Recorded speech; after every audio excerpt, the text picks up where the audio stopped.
Hello mga kainlibing, mayong adlaw ninyo. So karong adlaw Miyerkules, simbaro na to sa Libas Church. Onya. Dili pa ta mga kalakaw mga kainlibing kaya ang akong motor na may pagtangtang sa mga pagpaayo na mo ani sa pagtangtas mga cover na ay mga part nga gitayan na siya tungod kay sikanhan naman gud nato ni napalit nya dugay-dugay na pod ni nga model sa motor.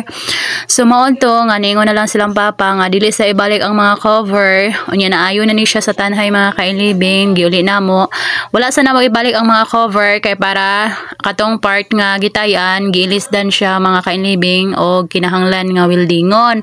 So pasalamat ra pud ko nga naa si Kuya Rocky nga kabaluan ning mga basic og si Papa kay dili na ta madak-an sa atong mga pagpagawa mga kainlibing. So mao na pasalamat ra jud ko nga naa sila gamay nga nakatunan pod. Unya na po tay mga gamit diri nga mga pang-welding o mga kaning pagputol sa mga bakal mga kainlibing. Kay karon bayang panahon na wala na jud libre, bali nang mahala kung magpa-abre ra ganing kas imong motor bisag wala maayo kinahanglan kang mobayad.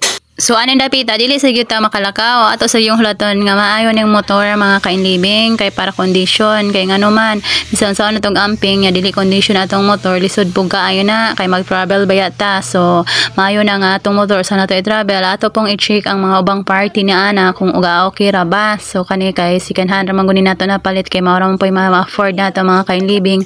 Unya importante pug kay ning motor mga kainlibing kay gamit gyud na ako ni taga-adlaw sa diha nga mo duty ko didto sa atong manukan og mag-deliver mga itlog og mag-pick up og mga itlog. Unya ako po ni siyang ginabiyahe kumusimba ko kay mao ra man po ning motor nga nabalaan ako nga drive mga kainlibing. Unya samtang nag-video ko dire nindot kay ang view sa palibot gangit-ngit na siya kay mura siya kaulanon. So mo nang ganahan ko mo puyo og bukid kay tanawan ninyo ang among view diri mga kainlibing bisang gangit-ngit fresh kayo. Unya balik ta diri sa akong motor mga kainlibing ila nang gitabang dukdok.